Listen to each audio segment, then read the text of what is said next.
Hi, everybody. Welcome to the Espresso, your daily shot of Chinese words with Catherine Xiang. I'm Catherine Xiang. 大家好，欢迎来到我的频道 The Espresso。在这个频道呢，我们看字和词之间的关系。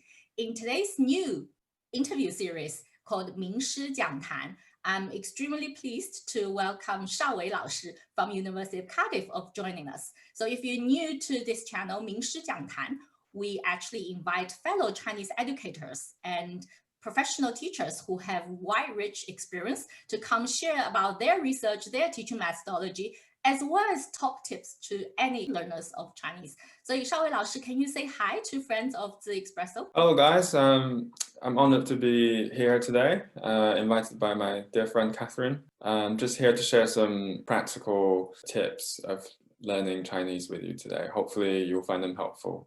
Great, thank you. It's so great to have you here, Shao Wei. So before we start, I would like to introduce him formally. Shao Wei 老师 is a lecturer and a BA Chinese program director at Cardiff University.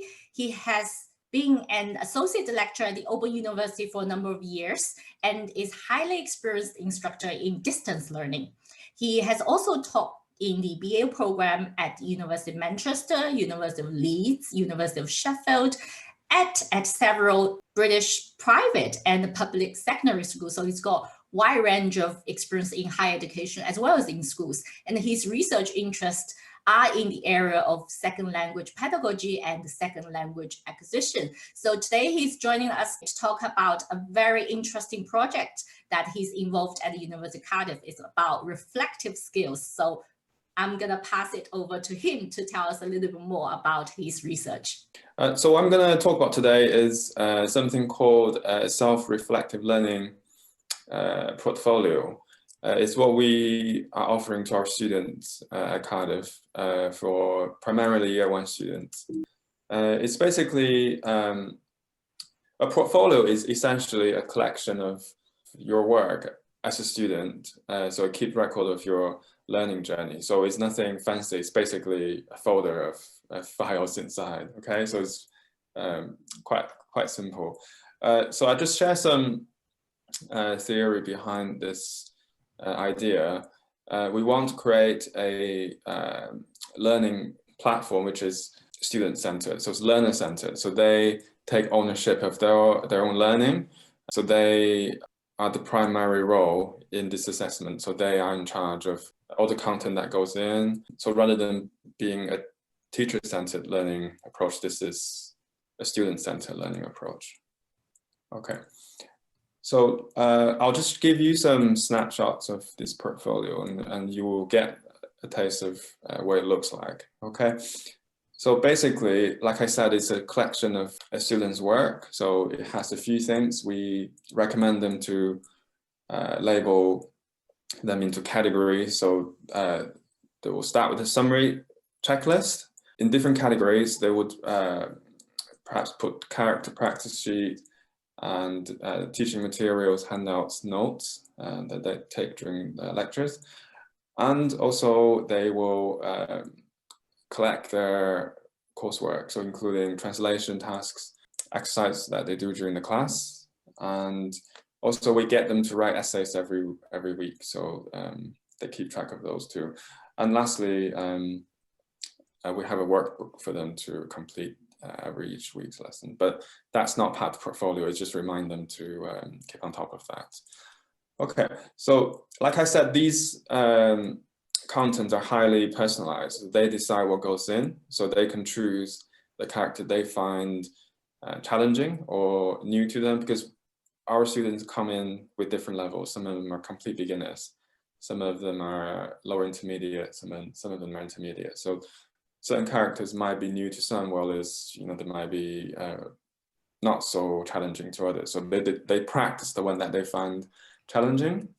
They also keep track of the key language knowledge of each week.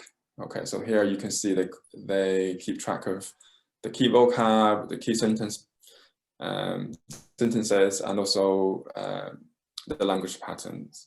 So again, if, for example, that one is new to you, you would put it in there. But if you already known it from your previous learning, journey, you don't need to put that in. So they're not going to be assessed by the content, but by how well they organize their work. Okay. So basically, what I'm saying is there's no right or wrong. What goes in is entirely personalized. Okay. So another example that this is entirely personalized. Obviously, notes. That's very personalized to learners' own needs.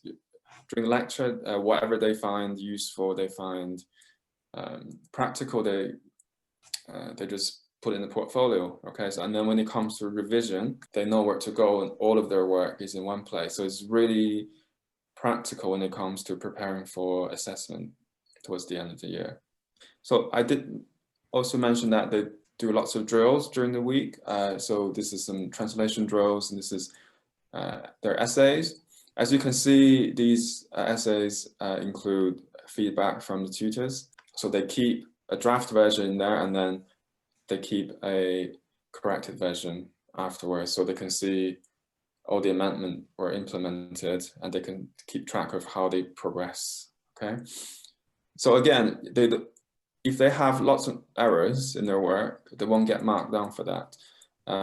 What I'm looking at is whether they reflect, whether they correct those errors, and whether they take the advice on board and learn from them. So as long as they correct all the errors and they reflect on them, they can still get really good grade for this particular assessment. Okay, so what I want to share with you in particular is an element called reflective diaries, and this is part of their portfolio. So they have their work at the front, and then for each week, I'll get them to write a quite small piece of learning diary. So again, entirely personal. They can decide what goes in that diary.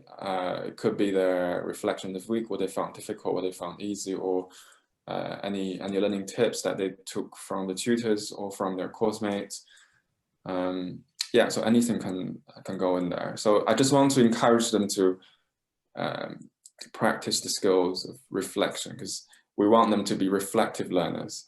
Okay, so just give you some examples. One of the purpose of having reflective diaries, they can keep track of their progress. So they can, for example, they can. So this particular student chose to write key sentence patterns in there. Okay, so this week we learned noun phrase, and so she found it really useful to write the highlight here, and also the mistakes that she makes. For example, these two, 无所谓 and 不介意, they're similar but not exactly the same.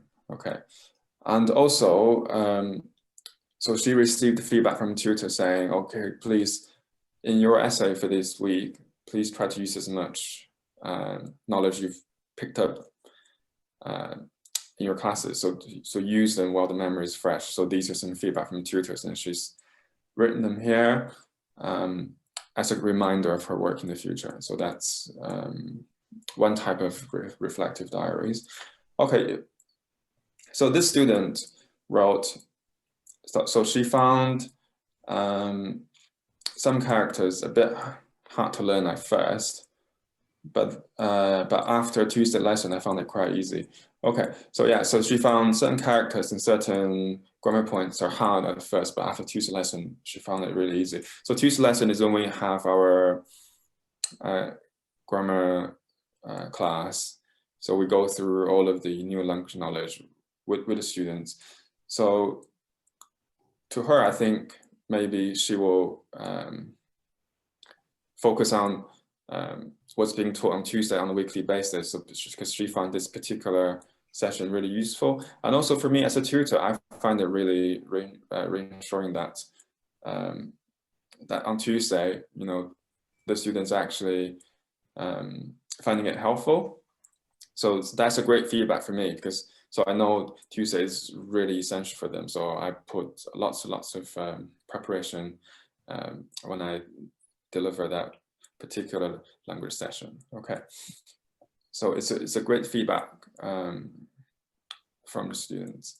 And also another benefit of having reflective diary is that it could help the learner to develop the better awareness of themselves.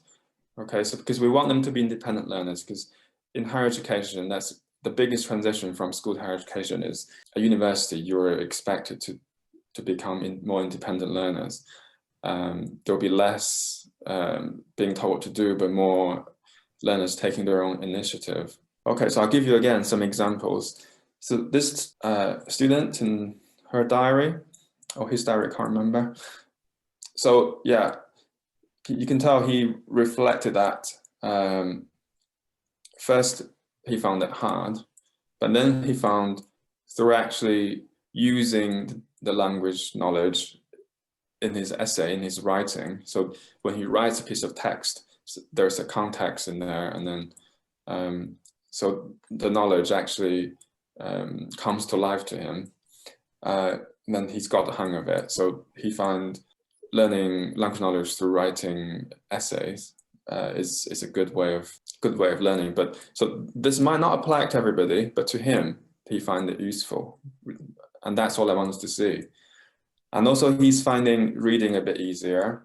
So again, so to me, he's reflecting on his method of learning, and also he's reflecting on his strengths and weaknesses. So he finds perhaps reading a bit easier. So that means maybe his strength is his language comprehension skills. Okay, and where his writing perhaps is the area where he needs to work on. Another benefit of having reflected diaries is it gives them the space to go further and beyond.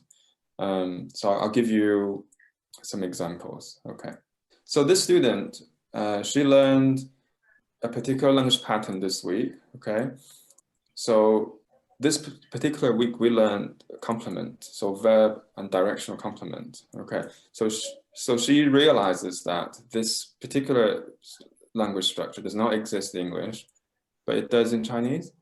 So to her, that's something quite interesting. So she's actually comparing her L1, which is I presume she's a native English speaker. So yeah, she's comparing her L1 and L2.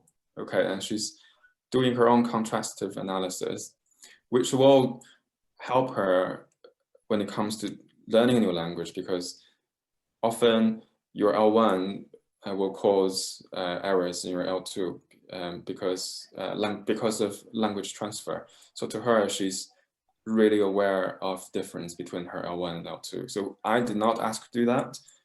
The textbook didn't ask her to do that. So she is doing this from her own initiative. So I think that's a really, really, really good sign of an independent learner.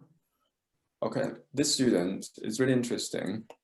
She's, again, she's a native English speaker, and she's comparing her learning experience of Japanese, and she's comparing that with her Chinese coursework.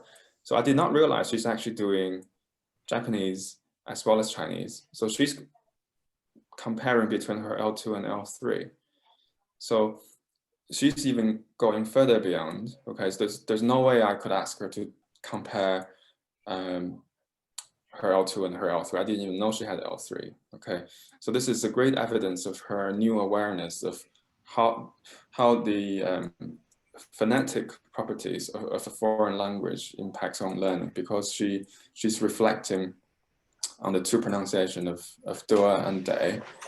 Okay, and so in Japanese you can tell how the character should sound just by looking at it, whereas Chinese, in the case of Chinese, is less predictable phonetically. Okay, so this is her takeaway of just from one character that she learned.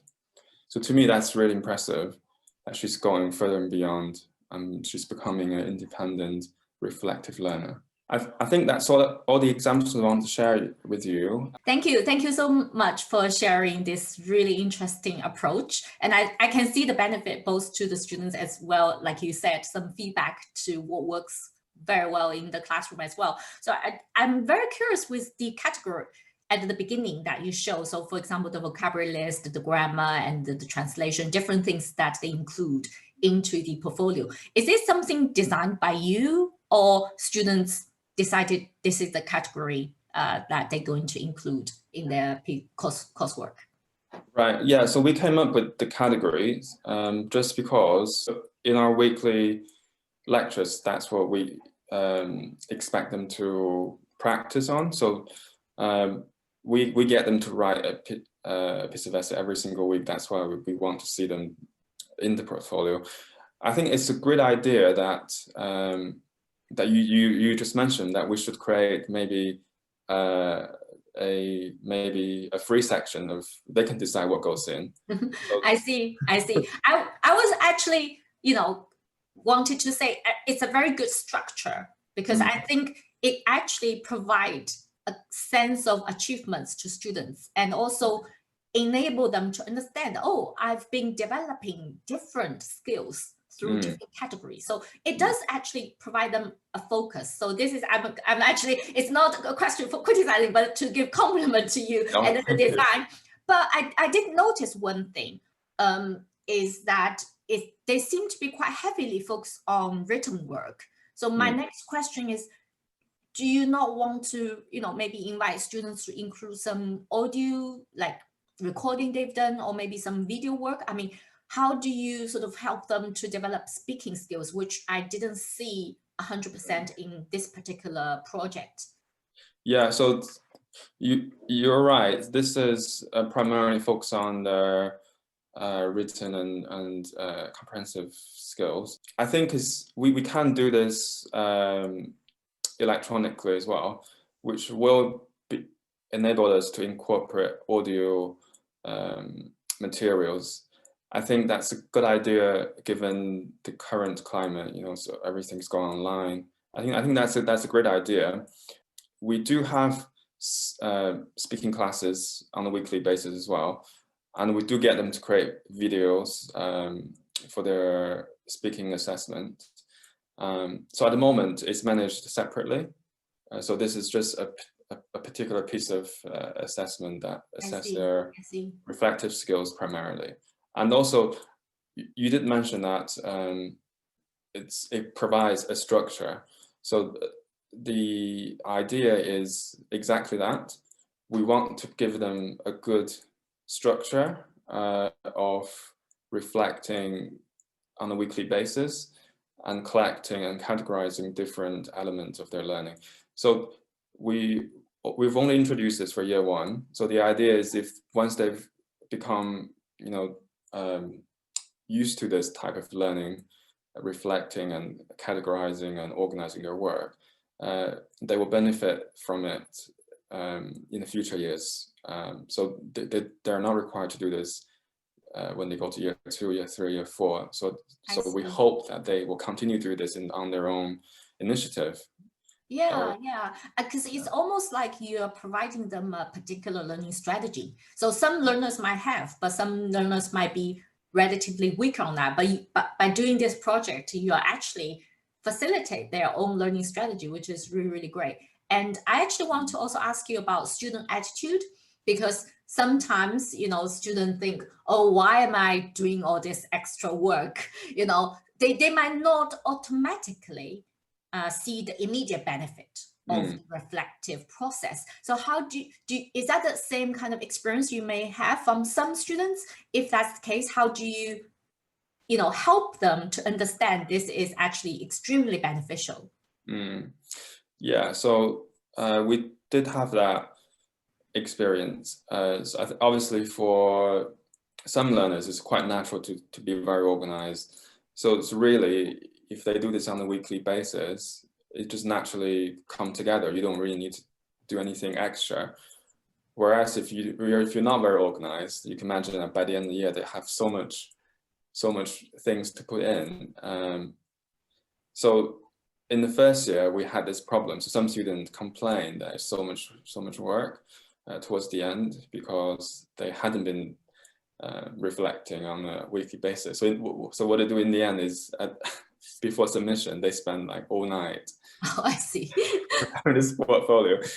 So what we've changed in the following year is rather than just collecting it at the end of the year, we've broken it down to every 4 to 5 weeks. So we ask them to submit this, and we don't mark them officially. We just give them some feedback. So we just kind of give them some reminders every few weeks. You must make sure that your portfolio is up to date. So we check them, we give them some just informative feedback.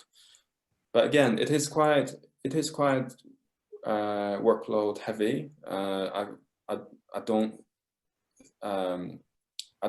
deny that.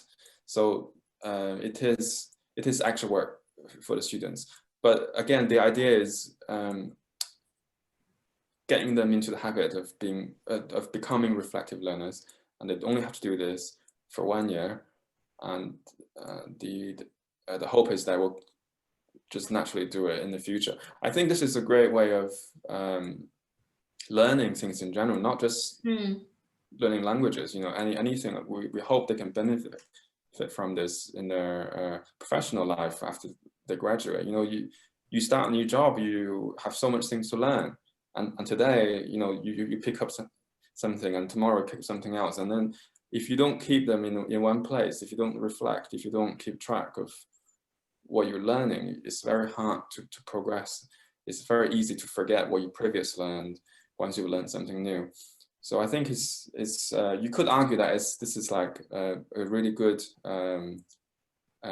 life skill in, you know, being a reflective person. Yeah, no, I agree. I'm curious now. So you mentioned this is in year 1. Of course, you want students to carry on to do it in year 2, year 3, year 4. Do you track them? Do you know how many students, let's say in year 3 or year 4, they continue to keep their reflective diary? I don't keep track of it. You let them free. You trust Yeah. them will do it. I think it really comes natural to certain learners, and whereas for other learners, maybe it's not their cup of tea. But I mean, that is fine. You know, they can decide what works for them. I think there's no one learning approach that is universal good for all. And if they don't find this useful, if they find it really heavy workload-wise, then that's fine. Then I think whatever works for the individual is the best approach, really. So this is just something that I want to introduce to them. You know, this is a proven approach that works, and give it a go. If it's good for you, keep using it. If it's not, find something better. Yeah, no. I think that completely relate to your teaching, you know, philosophy of learner-centered, and I can see how you always give them a bit of space and freedom and control to decide what's best for them. That's great. So my final question, an important question for all the friends at the Espresso, if you were going to give any learners of Chinese 3 top tips, what would be your 3 top tips? The first one is don't be afraid to make mistakes, and the second one is keep track of them. Keep track of where you can improve. So don't be afraid of your mistakes, and keep track of them. And finally, reflect on them. Great. Thank you so much for sharing this. Okay. Great. Thanks everybody for watching, and hope you gained a lot and starting being reflective of your own learning process as well. Thanks to Shaowei 老师, and I will looking forward to see you next time. And Shaowei, thank you so much. Okay, 加油加油. Thanks. 谢谢 Catherine. Bye everyone. Bye. 再见.